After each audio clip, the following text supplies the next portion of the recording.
Alright, welcome everybody, I'm Veedotme. We're back with another top 3 video. This video is for top 3 survival builds. It's been a while since we've done one of these and I always get requests to do another.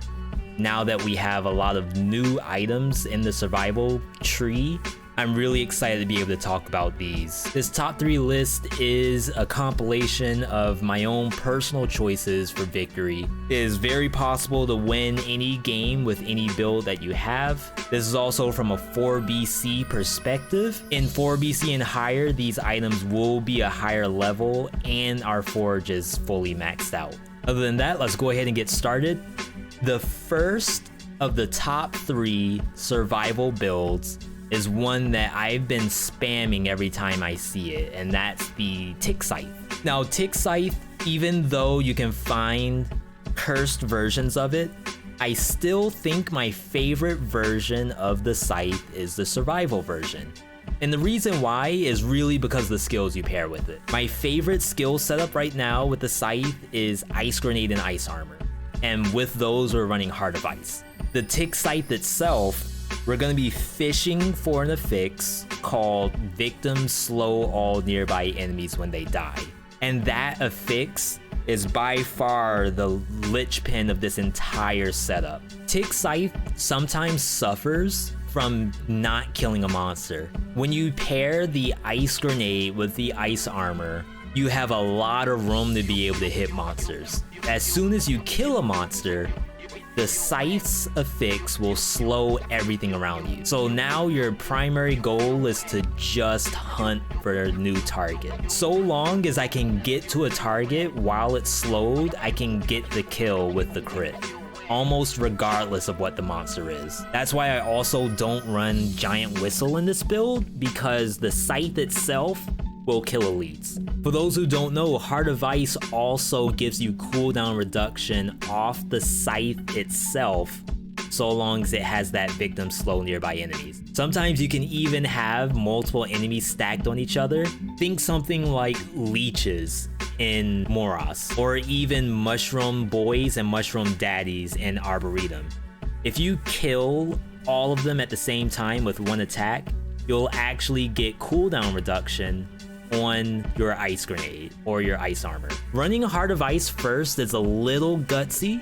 Most of the time my first mutation is going to be Berserk, because that allows me to get these kills without melee stacks. Berserk is actually really good because the melee's immunity is active regardless of what color you are. So running Berserk with survival builds is almost a no-brainer. Really, the purpose of this build is to kill everything with Tick Scythe and nothing else. Ice Grenade and Ice Armor are just there to make that happen. Heart of Ice is there to get those skills back. And then Berserk is there to make sure you don't take melees. That leaves us with one mutation to take. And this one's personal choice, but you have the option between Necro and Dead Inside. Necro is really good at being able to get rid of melee stacks, and it's some healing. Dead Inside, however, gives you a huge health bar, gives you a lot of melees that you can fill, and in this circumstance, you're just using health pots in order to clear the game. If I had a preference, I would probably take Necromancy. I just know a lot of people like that HP buffer that Dead Inside likes to offer. If you're watching this video, you might see that I'm not even running Necro Dead Inside here. I like to think of this specific version as the just go ham on the entire map build. You can see that I'm running Berserk, that's kind of mandatory. You can see that I'm running Heart of Ice, again, that just keeps the ball rolling and allows you to get to monsters with the safety of the Berserk. But then the last piece of it is Frostbite. Frostbite itself isn't really all that great of a mutation. The only real reason we're using it here is because of the Scythe's Victim Slow all nearby enemies. That affix will apply Frostbite on every single monster on the screen and allows you to kill, for example, bats or blowgunners or any low HP enemies with just ambient damage. There's some instances where I kill a leech and a blowgunner just dies off screen that I had no idea was even there. Of course, this build means you have 0 healing in the kit. All your health is gonna come back from food and health pots. And if you're comfortable with that, by all means, go for this build because it's super fun to see Frostbite killing enemies and Moros without you even seeing them. Otherwise, definitely just stick with the Berserk, Heart of Ice, Necromancy if you want something that has a probably higher win rate in the end. Alright, so the next thing on the list, trying to get away from like melee every single time. So whenever we find this, I do try to take it. Sometimes the items don't line up perfectly, but that's okay.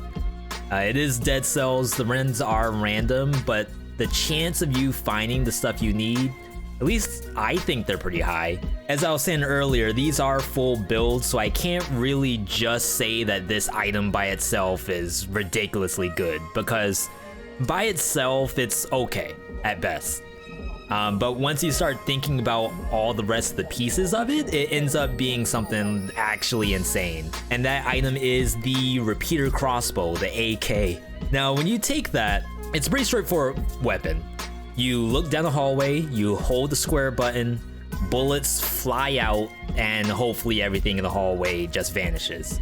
Starting very early in the game, that might not happen because the repeater by itself, as I said, doesn't do a buttload of damage from the front end.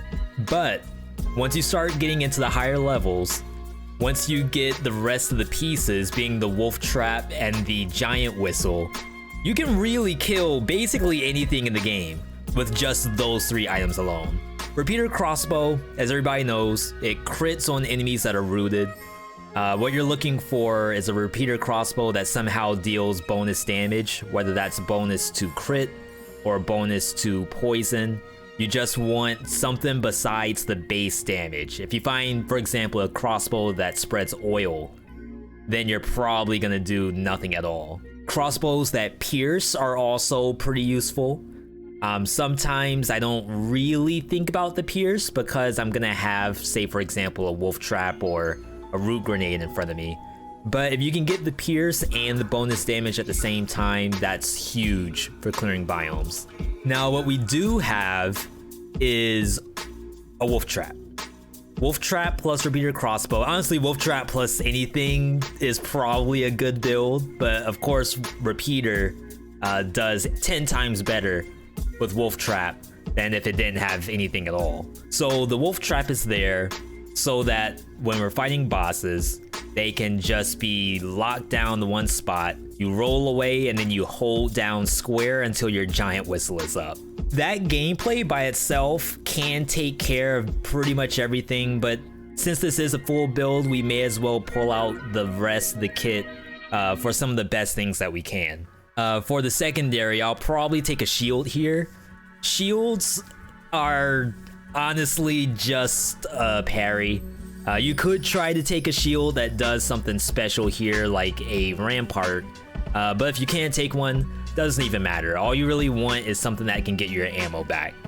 Each parry that you perform with arrows stuck in the enemy gives you those arrows back, so that is a reason why I also don't take ammo when I'm running repeater crossbow. One other option you have, if you don't really want to play a shield, you could go with a javelin. Javelin gives you a little bit of room clearing power, and it kind of backs monsters up too. Say for example, you are in the caverns trying to shoot at birds, demons, and all kinds of other stuff that's just like flying towards you. You could also just throw a javelin and kind of reset the whole encounter. It's almost like a little mini wave of denial that's set for survival. For the skills, you have to have a wolf trap. Like, that's just by far the best thing to take here. Root grenade can get you by. If you happen to see the root grenade first, then just go ahead and grab it, and that'll probably hold you over until you find the wolf trap. But what you really should do is, if you can't find that wolf trap by the time you get to Timekeeper, you may have to do some rerolls in shops. For the other skill, we're taking Giant Whistle here. Death Orb is kinda decent, but I'm not a big fan. Reason why is that when you are playing a wolf trap setup and throwing a Death Orb at the enemy, they'll eat some of that Death Orb, but the idea is that they're coming towards you. Root Grenade's not very good at kiting backward. You'll probably waste half the Death Orb after it goes through the rooted enemy. Now compare that to Whistle. Death Orb goes straight through the monster, deals say 1,000 damage, that's awesome. But with Whistle, you can just press the button one time and it can't miss. Whistle also has weird attack interruptions on some of the bosses, so you might get some kind of damage reduction out of that. But really all it's there for is to just bomb the boss whenever it's up. To get it up as often as we can, of course we're gonna take Instinct Master of Arms, that's Instincto, and really you just want to use that Whistle on cooldown. If you happen to have a Whistle that does bonus damage to poison, try to time it around the same time you throw out the wolf trap, because you're gonna be fishing for wolf traps that do poison around the target. Because there's nothing else to really take in a survival build here, we're just gonna take Necromancy and Dead Inside. I have seen some people replace Dead Inside with Gastro. That way you can get bonus damage from destroying food before a boss.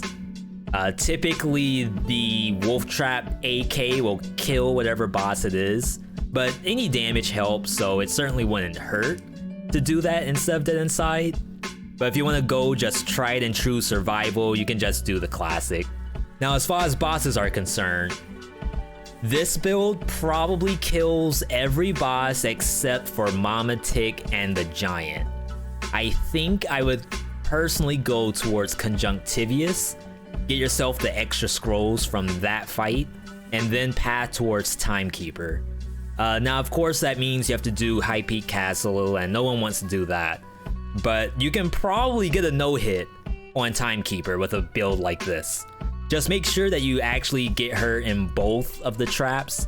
If you happen to throw it past her and she gets locked into just one trap, then chances are you're gonna actually have to fight. Alright, the final build, and this one was kind of tough. I actually went through multiple different builds to put into here. Really I wanted something with another bad seed weapon, specifically the Mushroom Boy. But there's not really a build that's like Protect the Boy.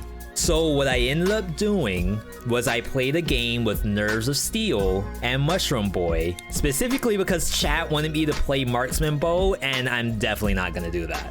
So Nerves of Steel with Mushroom Boy is probably the better bet compared to the Marksman Bow build.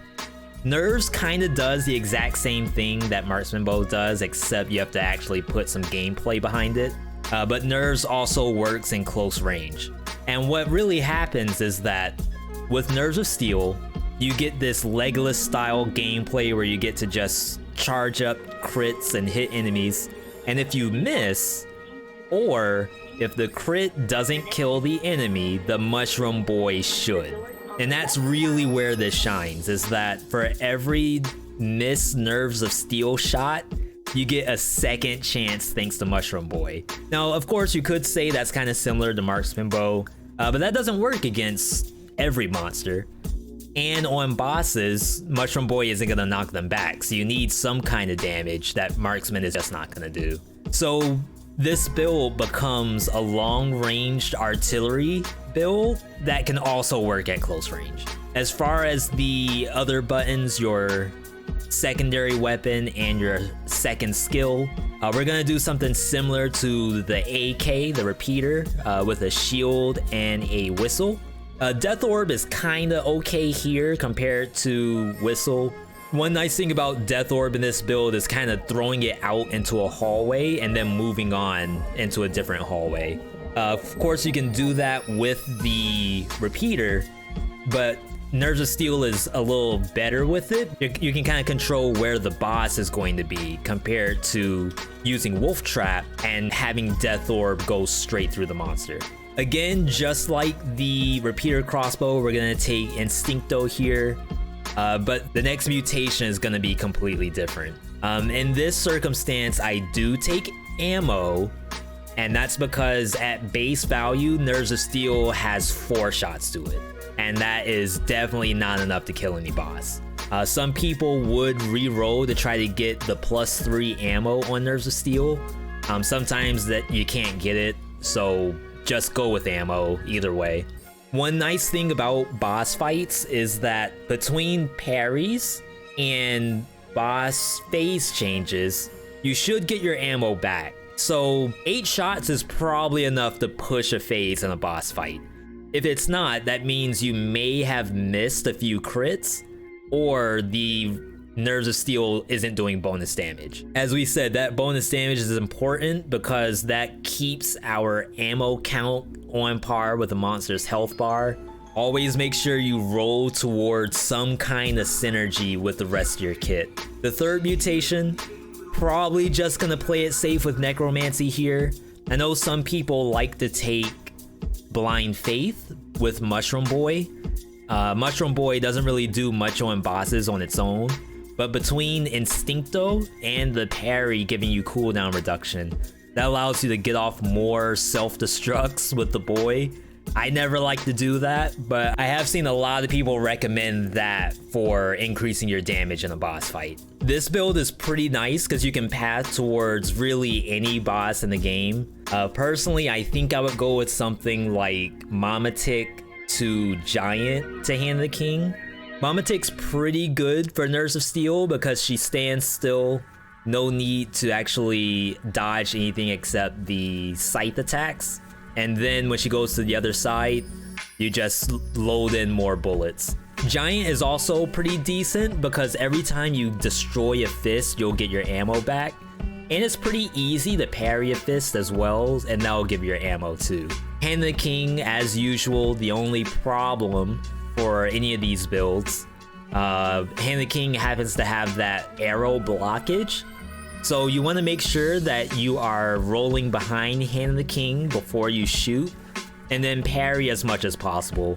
In all honesty, the parry with the Blind Faith is probably gonna do more damage than Nerves of Steel on Hand of the King. Alright, so besides that, I mean, Survival has a lot of fun builds, and there's no way I could put them all in the top 3. Obviously, I had to put the Tick Scythe in here, but the other 2, honestly, are toss-ups between a lot of different builds. I'm still a big fan of things like the Giant Killer. If you have a specific survival build that didn't go in here, definitely let me know, because I never know what I want to play when I pick survival. There's just too many fun things. As usual, I do want to thank everyone for watching these top 3 videos. They're actually kind of fun to make. Probably my favorite part about it is reading the comments after and just seeing what everyone else is playing. I'm hoping that you do have some success if you try these out though, and if you do, definitely let me know. And lastly, if you want to see these builds in action, you can always check them out at twitch.tv/Veedotme. I stream there Monday, Tuesday, Wednesday, and you'll probably see one of these builds every now and then.